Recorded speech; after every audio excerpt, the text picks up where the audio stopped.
everyone, and welcome back to the Big Life. Jordyn, we got back on a winning streak. We're feeling happy after that episode of how to deal with loss. Luckily, no losses on the weekend, but how was it for you?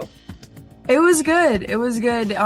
It's definitely weird feeling as the season kind of winds down now. It feels good definitely to be on the winning foot again as we look into our last normal season game coming up here this Sunday. It feels incredibly quick how fast the season has gone by and we're looking at the end already, but it's definitely is a lot more exciting when you're winning. Yeah, no, absolutely. It's insane. I don't know where October has gone. That feels absolutely insane. And it's weird to think like this time last year, you knew you guys weren't done. You knew that you were basically going to lock up second Big Ten championship, but like that could have been my last college weekend. And, we kind of lucked out that we barely made the tournament last year. So it's kind of crazy. Like so many people's college seasons end this weekend. And that just like that feels insane that timing is already there. I know. I was talking to Justina Gaynor today, actually, kind of being a little nostalgic about all of it and just how quickly it went. But like for us, we're pretty confident that we're going to make the NCAA tournament regardless right now. It's just fighting for bidding and what seed we'll get. So we're guaranteed pretty much three more games in our collegiate career thus far. And like that's so scary. And it's incredibly sad how quick it goes. But on the other end, like you can have up to 10 games like if you were to go and win it all or make it to the final. So it's a big discrepancy with like 48 days until the final. Like that's still plenty of college career left. So I'm like trying to have that mindset instead of getting too wrapped into how quickly it all ends. But yeah, I can't imagine it being over this Sunday. Like that's way too soon.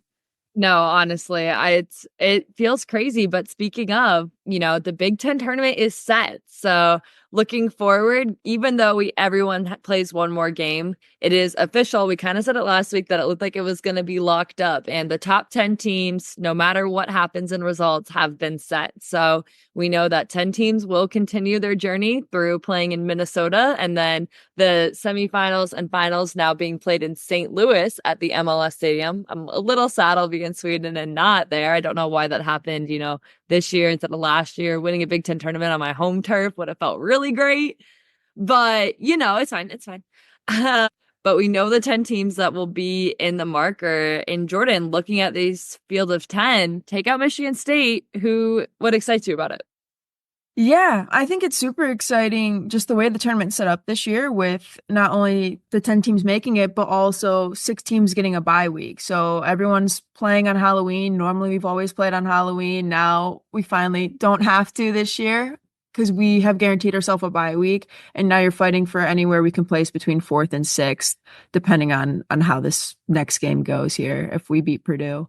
So it's really exciting, and it's exciting how much talent there is when you look at the teams who are still fighting for a spot or who aren't making it in the Big Ten in our conference. They're still really, really good teams, and like it's crazy just how competitive this conference is, and it goes to show like anyone can win a game on any given day.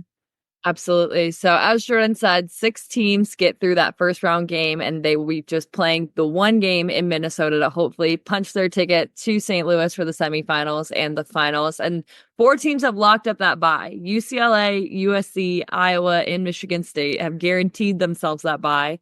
And there's two more spots open for the taking for the other teams involved.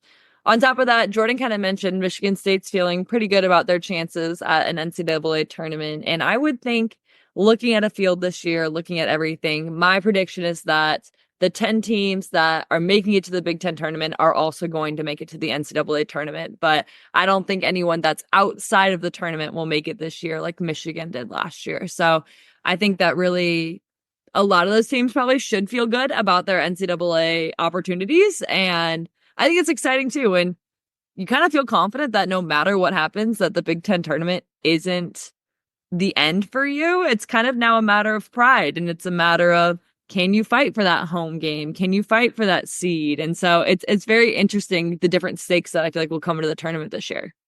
Yeah, absolutely. I mean, we've had a roller coaster throughout the last 3 years. This has been the first year where we're looking at it. We had the possibility of a number one seed going into the NCAA tournament. We were ranked number one, obviously. I think those hopes and chances are probably gone at this point. But if you go on and we win this conference tournament here, you're still looking at an option of a two seed and still hosting a lot of those games in the NCAA tournament, which would be, so nice. And it makes a huge difference versus all the travel. And we've talked about it when we went on the road and lost. So obviously that's not our thing this year. So it'd be nice to stay at home and have those games. So there's still definitely something that you're continuing to fight for. And obviously with us being out of the conference running to win it this year in normal season, in order to get this three-peat going, we gotta lock in and win this tournament. So it's definitely feels good to know our season isn't over and there's a lot to still keep fighting for.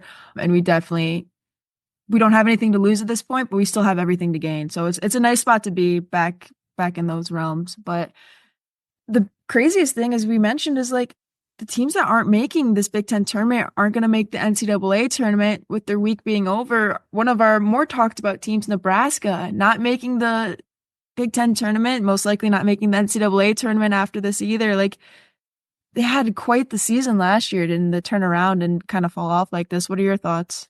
Yeah, it's obviously hard not playing them this year, but I think the stats kind of speak for themselves of it shows how important year by year can be. And it's really hard to judge a program, I think based on one year, whether that be a good or a bad year. I think it says a lot about the program and also how competitive the Big Ten is. But yeah, you have a team that made it to the Elite Eight last year, put up a very competitive game against Stanford before losing, and they are likely not in the NCAA tournament. So it is quite the turnaround. And I think it shows just year to year. When you have a college season that is 3 months long, those 3 months are pivotal. And I think we all know that the other 9 months out of the year will 100% impact those 3 months. I have no idea what Nebraska soccer looked like in the off season. I'm never even going to speculate. I have no idea, but it shows that anything that happens outside of the 3 months that matter, like how important those 3 months are to lock in. And I think it's shocking to say the least. And with that too, if you look at the Big Ten tournament from last year, obviously, 8 teams made it instead of 10, but 2 teams that made it last year fell out of the tournament qualifying this year, Nebraska and Indiana. So Indiana also falling out of that. And they also made the NCAA tournament last year and are likely, obviously, not to make it this year. But I do want to shout out one program that hasn't been in the Big Ten tournament for a little bit, and that's Minnesota, up on the rise. I do know they have a tough home game for the home finale for them against Iowa. So that'll be a very, very interesting border battle. But Minnesota, doing what they needed to do to get back into the NCAA tournament after a long time. So overall, I think that that's really exciting for that program. And once again, it shows year to year, anything can change. Absolutely. And then, I mean, we got to talk about it. USC and UCLA kind of fighting for the championship here in this last game as they battle each other.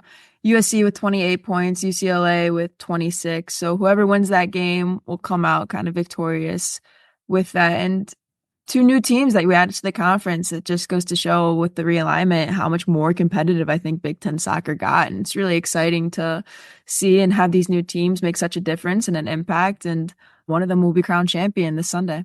Yeah, completely agree. The Big Ten title is heading out to the West Coast. If USC wins or ties, they have the advantage. UCLA has to win in order to take the trophy home. But we know that the Big Ten regular season will be crowned in LA. And yeah, I think, it shows how competitive the Big Ten is adding these new teams. We knew that they were going to be teams that were going to fight for that title and do it. But I don't know, this might be my controversial hot take. I think years leading up, whoever won the Big Ten conference said a lot. And I think you could claim that you were the best team in the Big Ten when you won Big Ten conference. I won the Cinderella story. I think we were a very competitive team last year, but I would say we weren't the best, like consecutively, consistently. We weren't, but we had a great run and we pulled it together when we needed. I think because of the amount of teams you don't play in the Big Ten, the tournament now becomes the more important title. And it's not really regular season because there's so many more factors with the travel, with who plays who, with who gets the easier schedule, who doesn't, all these certain conversations that happen. I think a lot comes down to the Big Ten tournament now. And I'm really excited to see where things kind of shake out there. Absolutely. I totally agree with you. And we've done a lot of speculation in the past about, what this will look like in the future with things constantly changing. But I think for this year, that definitely remains true with the emphasis being on the tournament this year because of such an unbalanced schedule. Well, and three out of, speaking of Jordyn, the Pac-12 didn't have a tournament. So this is UCLA and USC's and Washington's first time ever playing in a postseason tournament that wasn't the NCAA. So they're used to this whole mentality of like, you lose, you go home starting now. And that's not really how it's going to work now. So I think that's also going to be interesting if this is their first conference tournament and what's that going to bring out of that side. yeah, yeah, that's a good point. I didn't think of that, addition to it. So I don't know if that will be an added mentality in their favor or maybe something they're not used to. But either way, I definitely think you're right. And the emphasis being on the tournament this year. And it'll be interesting to see how they work with it in future years as we continue to speculate with realignment with it and just how much more of an emphasis they're going to have. And if they're going to even continue to have conference champions in normal season in the future with it being so unbalanced and predictions of it getting even more unbalanced. But speaking of NCAA changes and all these crazy predictions, NCAA has officially gotten rid of the NLI or National Letter of Intent on signing day. So while this doesn't change a lot for us as players and our commitment to university, because we were always able to leave a school at any point, enter the transfer portal and kind of end our contract on our side that way. This now allows the university to end theirs at any given point. So it really puts that emphasis on the professionalism that college sports is going towards, with you being on a semester to semester financial basis with the university now. You are officially playing, I think, pro soccer here. You are no longer guaranteed your 4-year contract or whatever it may have been on your NLI.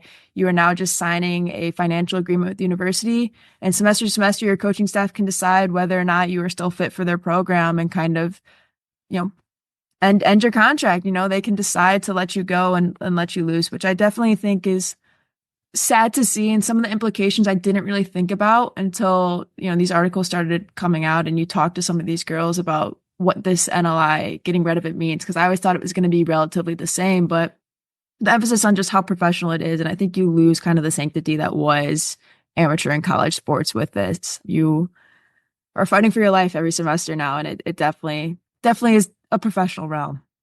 Yeah, I know. I find this so interesting. And I think I can see it from two very different sides. And that's what makes this kind of a really interesting topic in the sense of I was fortunate enough to have a 4-year scholarship with Iowa. I think I can now talk about my scholarship that I've graduated, all that fun stuff where you don't talk about your scholarship. I had a 4-year scholarship with Iowa.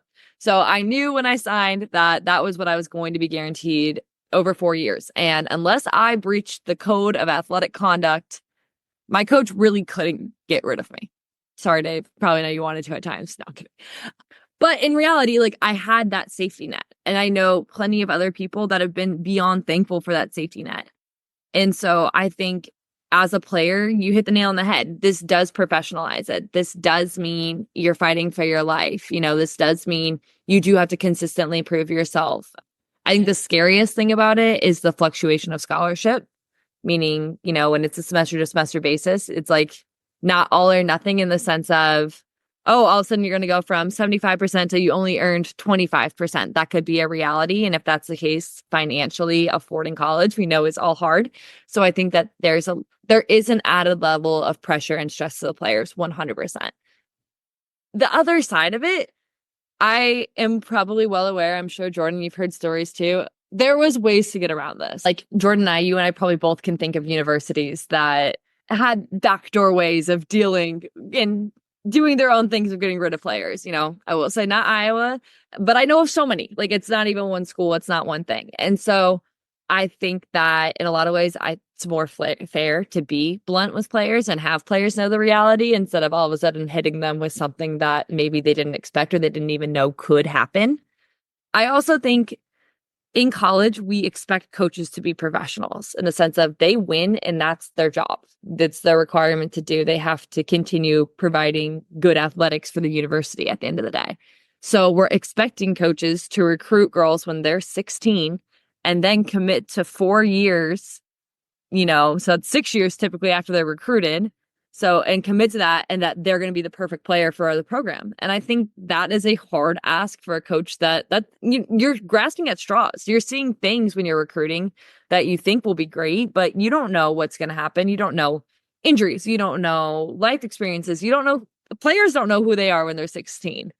And so I think that by doing this, it does add a little bit more fairness to the coaches if their job expectation is to win. But overall, like you said, that is a professional environment, and that is clearly what we're creating here. Yeah. Yeah. I mean, we'll be honest. Like Michigan State, I think you can look at it. We bring in a lot of transfers. You have a lot of people going out as well from graduates or people deciding to enter the portal or staying at Michigan State and not being on the team anymore. Like we have a very high turnover rate. I think it's probably been about half the team new every semester I've been here since the start. Part of that being we were rebuilding a program, and other it being that's just the way Jeff coaches in our style. And I do think while there can be some benefits to it being upfront, I think what this does is it's the death of potential. Like, even if you weren't the best fit for this university prior to this NLI change, you were still guaranteed that financial scholarship or at least the option to stay. You know, it was always in your hands, even if you maybe weren't put in a position where you thought your coaching staff wanted you to stay. You still had that option. You could still be a normal student athlete or a normal student at the school and university and maintain that financial security while not being on the team. Where now, you're kind of on your own. I think it's pretty scary too with the academic requirements that if your scholarship gets cut at one university, are you even academically able to transfer to another, or are you then burdened with that financial stress having to maintain yourself at that university in order to graduate, and like this weird in between and stuff that can happen. But I think the biggest thing for me is like, I look at my career, I'm very, very happy that I got in and I'm getting out of college at the time I am, because a huge part of my story was coaches taking a chance on me and this idea of potential that I had to be able to play for them. If you have a 28-person roster cap, if you're looking at me, and I'll be honest, I'm on a full scholarship between academics, athletics, and grant money. I got very, very lucky. I was recruited by an old coaching staff. They believed in me. They saw the potential in me. With all this, I don't think that if these rules were implemented the way they are now, I would be at Michigan State. I don't think Jeff would have had the option to even invest in me with the way the rules are now. You have this idea of injury. When I tore my PCL, like if the coaching staff is looking at it, it was so iffy on my return what that was going to look like with a roster cap and the ability to null my scholarship. I'm an expensive player. If I'm not playing, why would you keep me on the roster? Why would you keep me for all that money if I'm in this weird limbo state here? Like that's just a dead spot now. So I think overall, this is not good for the players. I think this is something that puts a lot more power back into the hands of the coaching staff and university, which makes it professional. That's what was so special about college sports and college athletics, was that it was athlete run. We had the power to make these decisions, to run these programs and to make them what they were. And we had the power of all of that. And I think now with these rule changes, it gives it back to the coaching staff, which is, it's sad, and it's scary to see what this will turn into, because it'll be a domino effect. As college becomes professional, I think you're going to have these younger and these youth club teams becoming a lot more professional as well in order to get you ready for it, which is so sad, because that is just the best part of my youth, was being a multi-sport athlete, was doing all these different things. And I don't think that path would have gotten me to college now with the way things are changing. So overall, I'm not a fan of this rule change, but hopefully it doesn't turn out nearly as bad as I'm predicting it will for these student athletes. But I'm definitely glad I'm getting out at the time I am, for sure. And speaking of professional environment, our incredible guest today, I'm so excited to have her on. She's someone that's made a huge impact in my life the last year, but she is a individual coach at IFK Norrköping, so my club in Sweden, but is from Florida, was born and raised there, played college soccer in Florida, started her professional journey, and then, as all players, unfortunately, at that time, had to make a decision of when it was time to hang up the cleats and start moving forward and starting a new career and a transition from a player to a coach. And I think, Jordyn and I obviously talk all the time about our lives as players and everything we do as players. And I don't even know what's going to happen the day I no longer identify as a player, or what that transition even begins to look like, I feel like. So I'm so, so thankful to Taylor for coming on and being really open about her transition and how the world of coaching kind of came to be, and that decision to end her playing career and start this new journey for her. We are here with the one and only Taylor Townsend, who I'm fortunate enough to not only call a dear friend of mine, but also a lot of the reason how I ended up in Sweden, my individual coach, and so much more. And I'm so excited to really dive into this topic of not only playing soccer, but what happens when we're done playing soccer, which is obviously an unfortunate reality. So, Taylor, thank you so much for spending some time of your day with me. Well, thank you, Samantha. Let's start from the beginning. You're from Florida. You play college soccer at both UCF and FAU.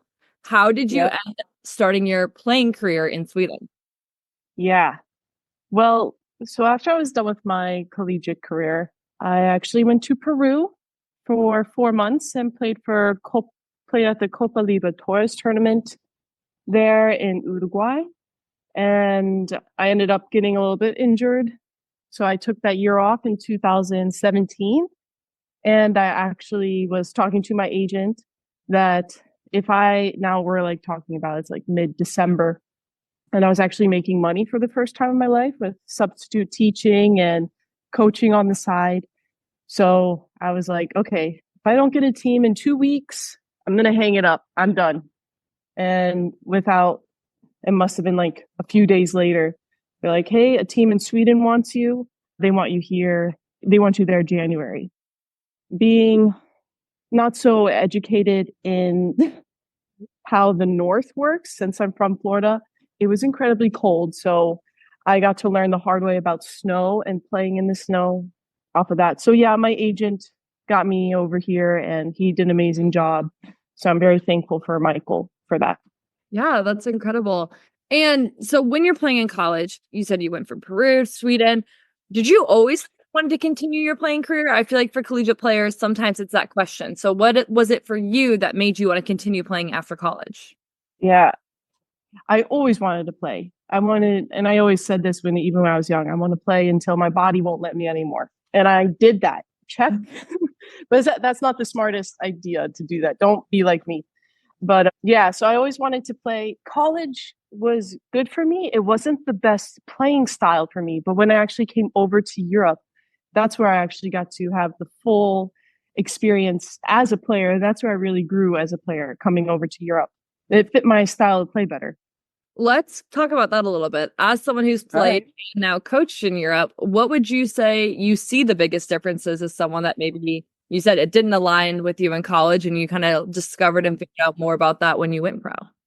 Yeah, I think because I was in college in like 2012 area, so I'm a little older, but I believe college soccer has gotten better since then, but it'd be more the tactics. And I was a target forward.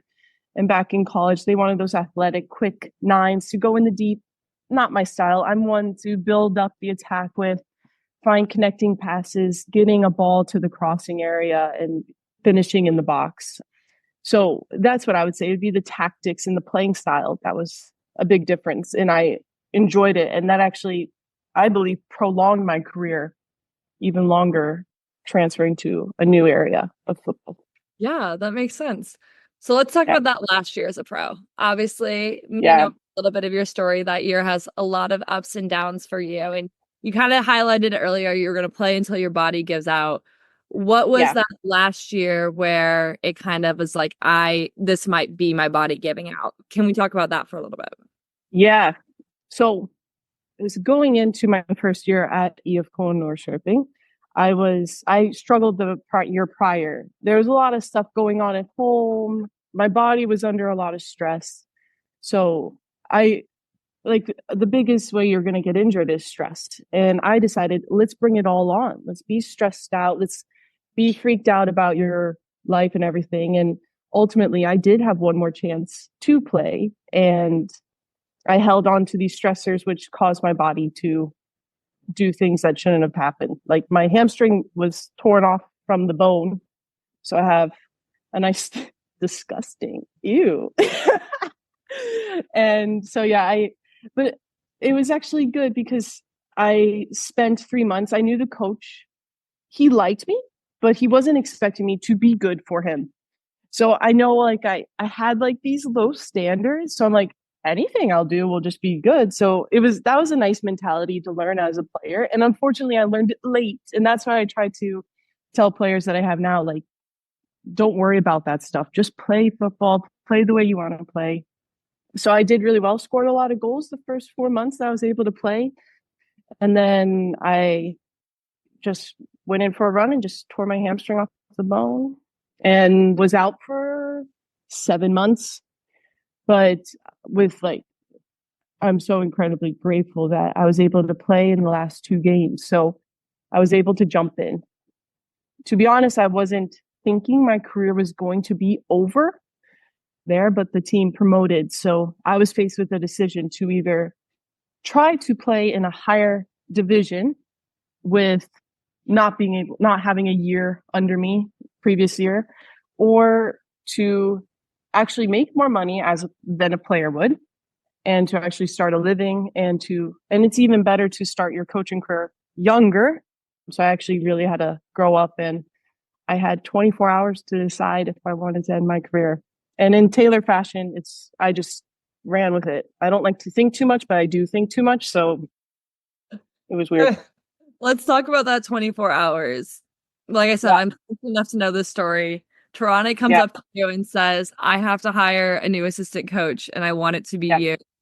What was that conversation with him like? And there's so many emotions as you're going through. Like, is this the end of my playing career? Am I done? I have 24 hours to decide if I'm going to start my coaching career. Looking back, what was that 24 hours like? Yeah. Backstory on that. When I was injured, I didn't want to be not doing anything.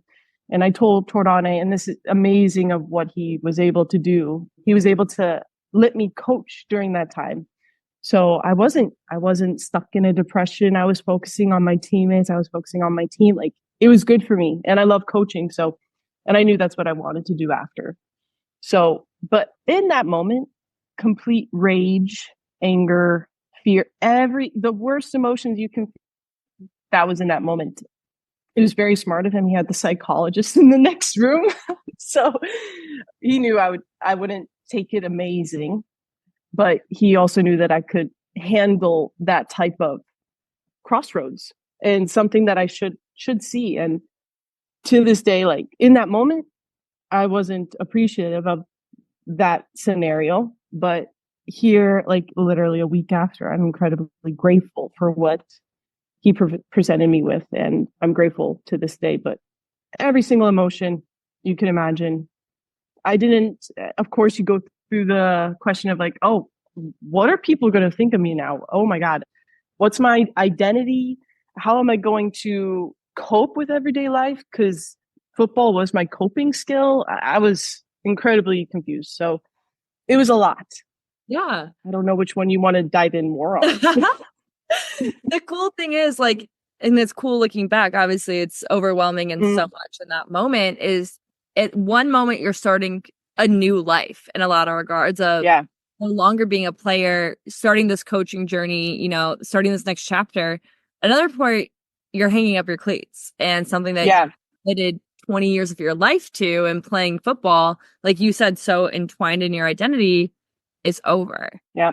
So two very different emotions to balance. But let's talk about the losing being a player first. And as this podcast, Jordyn is a senior, not knowing what she's going to do with her next moves as a footballer. So many people, you never know. Frankly, it's a reality of when that last game's going to be and when you are going to lose sport. And what was that transition out of being a player like for you? Yeah. To be honest, that's a process, and that takes time. And I know everyone probably hates the word time, but it's true. Time makes everything better, but also time can also show you, oh, maybe I'm not done. And when you are a player, as long as you want to be, if you want to continue, you'll have the pathways, you'll be able to figure it out. If you want to take a year break to figure your shit out, do it. That's fine. But like, as for me in that situation, I was like, I'm not done playing. So I'm going to do whatever I can. And this was maybe wrong thinking, because I think it was maybe a too big of a step for me, because as a player, we are selfish and we think, I need football. Football is me. So I think it was, I had the wrong mentality. I'm like, no matter what, I'm going to figure out ways to play.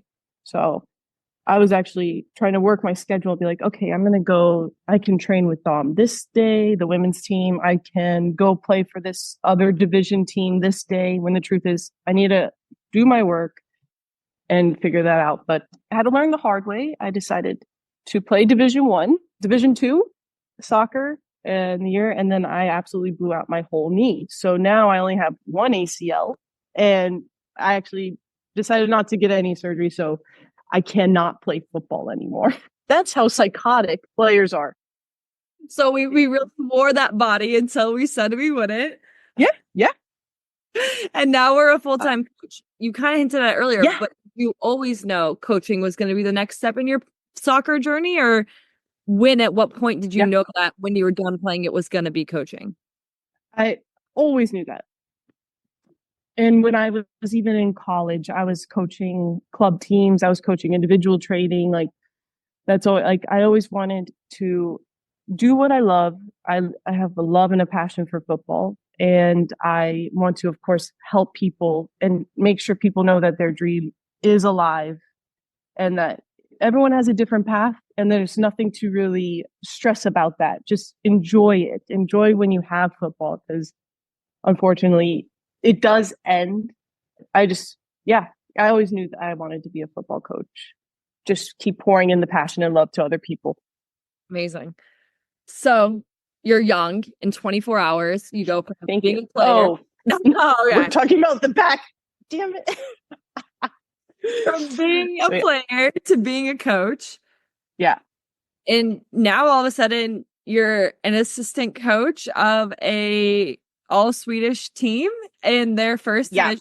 As like that's a dream first coaching gig for a lot of Swedes.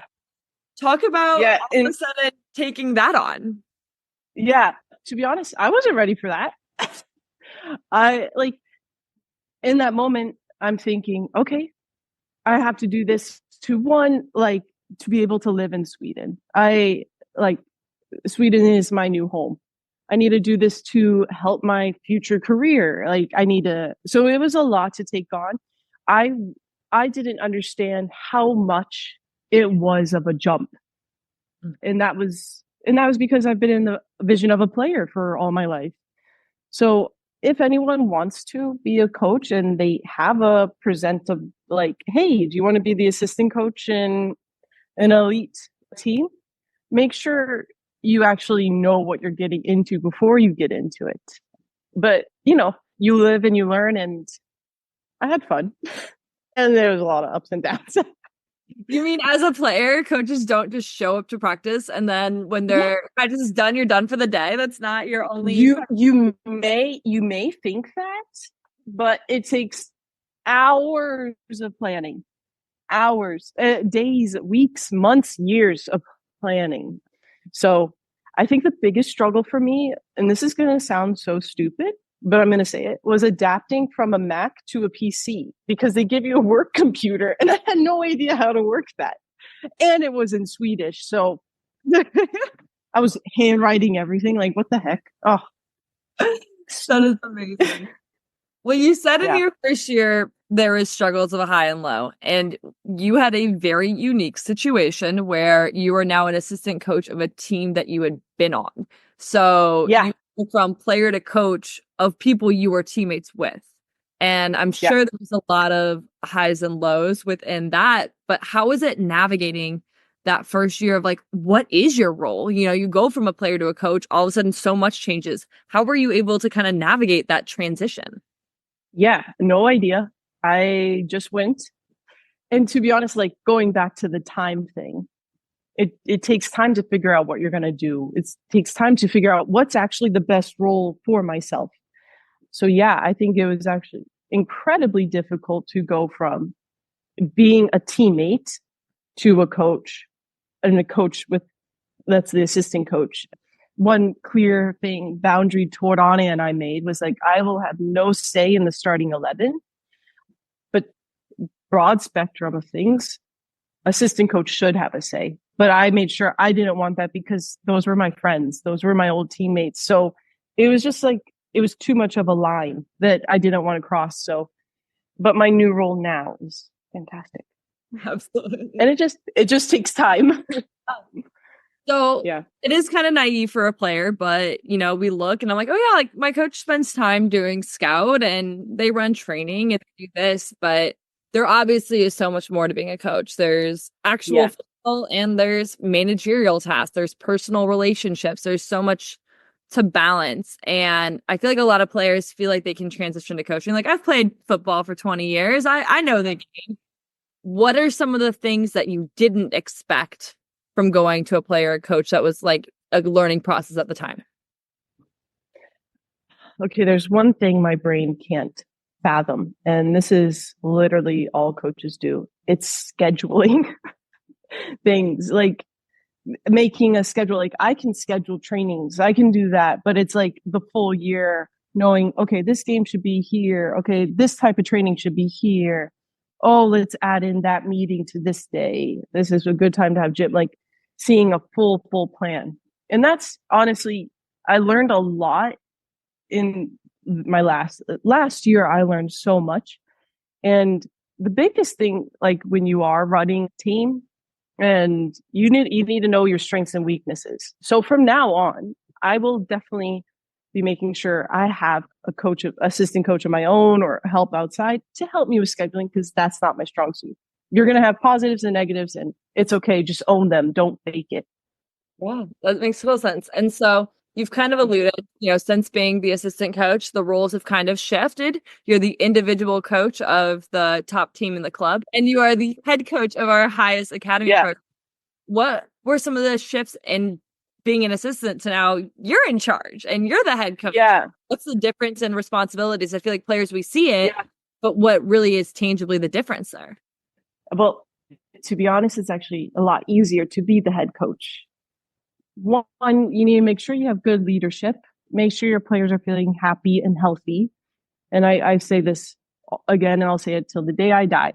If you want the best from each player, they need to be happy. When you're happy, you play good. So making sure you have a good team around you. We have another great coach that's alongside of me, so he helps with the scheduling. He does that stuff. We have a younger girl that's able to help out with just making sure the girls are good and they're happy. And we have another one that's really good with physio, strength and conditioning stuff. So making sure you have a good coaching group to be good leaders for your squad. So being the head coach for me has been a lot easier because I have the vision on how I want my team to play. I don't have to follow someone else's vision. So, and I believe, hopefully, I get my point clear across to my other coaches so they're able to perform what I see. Does that make sense? Yeah, that makes total sense. Perfect. And so, so many people that listen to this podcast are players, parents of players and all that. What makes a player a good coach? You always hear the like, if you can't do it, coach it or teach it. That's one saying. Of course, there's the classic, like, not every player turns into a good coach. Like, what is it that make a good coach from a player? A good leader. A good leader and someone that, I would say leadership. And of course, that doesn't mean someone that doesn't like to talk isn't a good leader. Those are actually some of the best leaders, that the ones that sit and watch and make sure they're there and they're giving their best. So good leadership will make a good coach. That's awesome. And so early highs, you've been starting this coaching journey from this transition. What are we talked about some of the struggles of transitioning into this, some of the early highs of the coaching career where you're like, dang, like I made the right decision. What moments have those? Yeah. To be honest, like going back to time, I didn't really start feeling these victories until this is going to sound crazy, until I tore my ACL when I was playing Division II, because then I was all in. That was my thing. Like, nope, Taylor, boom. And then I just let go of the old career. I don't recommend to do that. Like, but you shouldn't have to go through that to let go and just go all in. Sense, though. But it makes sense. Yeah. Yeah. Especially when you're special. But yeah, so I started feeling those victories when I started making those one-on-one relationships with players, seeing them have success, feel a little bit happier on the pitch, especially with the women's team, because I'm the individual coach for them, helping through their frustrations, just knowing that they have support and knowing that one coach 100% believes in them. And just a note to all you players out there, your coaches do believe in you, but they might show it really wrong. Okay, elaborate. Just a side note of that. But like, what do you tell me? I think a lot of people that are coaches actually have very poor communication skills. Yeah. And they might be too upfront, and a lot of coaches' personalities don't match the personalities of a player. So you could have a coach trying to help you, but you don't like getting a lot of help.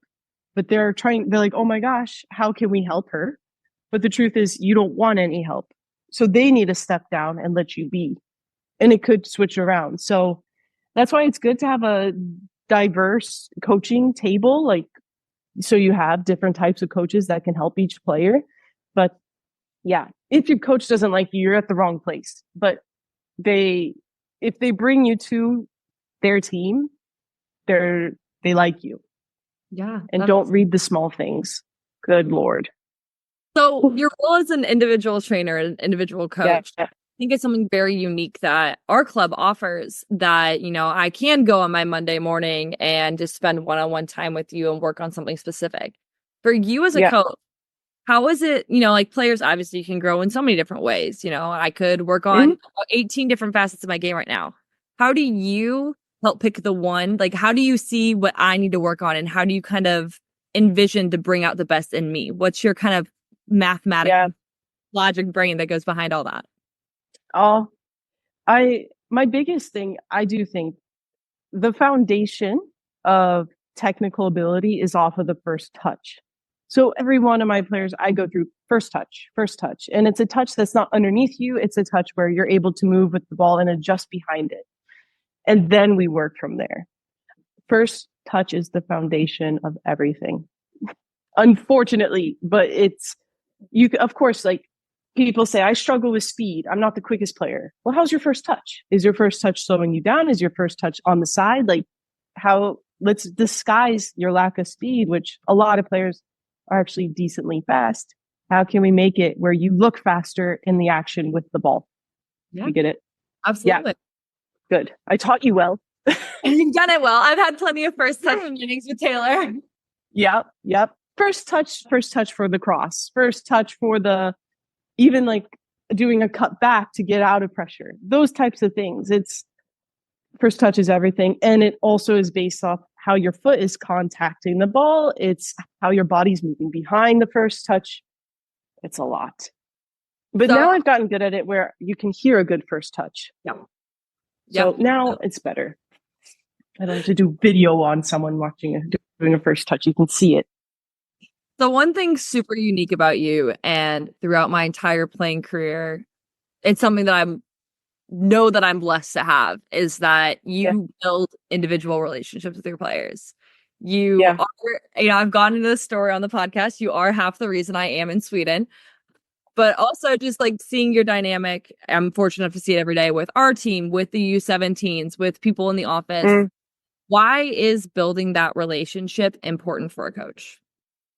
So, of course, it depends. With my F17s, I'm the head coach there. So it's going to be a different relationship. I'm going to hold more standards with them. I'm going to make sure that they feel good. I'm not going to be a crazy, but I'm going to make sure they feel good. Okay, why are they doing this? I need to hear from them. So relationships for me is number one in leadership. As for the Dom, I think since there's so much more pressure and we have full coaching staff already, I was kind of like the one that was like, okay, I'll make sure they're okay. The psychology of the football behind their brain. Like, what are they freaking out about not getting a contract extension? Are they freaking out that they're not scoring enough? Like that type of stuff. So relationships for me, is a foundation on how to get a player, or I can get a player to do what I think they should do and vice versa. Like if they have the thought, then I can help them with that. And you guys that are on the women's team, it's easy to coach you guys because you have such a great foundation. And quite often, a lot of the times is the mentality behind an action. Is there this negative correlation with something? And usually it's that. So getting away those, we call it in Sweden, the ghost in the head, to get the full player out. Yeah, absolutely. So as a coach, you've progressed through this. Where do you see the big goals for your coaching career right now? Or at least not even at a where or how, but like, what are your goals to accomplish in your coaching career? And of course, I'm going to relate this to how I was as a player. My goal for soccer was to play the highest level I possibly can and to enjoy it, to have fun. That was my biggest goal as a player. And at times when I look back, I'm like, did I accomplish that? I believe I did. So there, of course, maybe one more year, but no, it's okay. You're still here. She's there. The player is always there. But as a coach, I want to have more of an open mindset. My biggest goal is going to be impacting people to play their best football. And wherever that takes me, I'm open to it. I think a lot of times as players, we're so focused on this one goal. Oh my God, I want to play for Chelsea. I want to play for the U.S. Women's National Team. That's fantastic. I had those goals too. But I was so like, if I didn't make this, then I'm not making that. And then it was just this spiral down. So for me as a coach, I want to be open. I want to be like, okay, I want to impact players. I want players to play their best. And wherever that leads me, I'll go, unless it's good for me and my family. I love that. And that's so over the last couple of years, we have seen a massive trend in women head coaches and females getting hired to better coaching positions. Because I think you and I could agree for the longest time, especially in the US, it was coaching was as a man's world. What is 100% to any female player, any woman player looking to get into this world? Yeah. I mean, as much as you can, start coaching. Start seeing, like, coach youth teams, coach anything. I started with coaching high school teams. Start coaching as soon as, one, if you have enough money, get into the coaching classes, start doing that and get involved.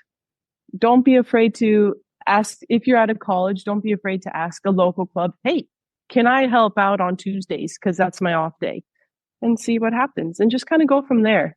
You'll learn a lot about yourself and as a coach when you start getting into it. That's perfect.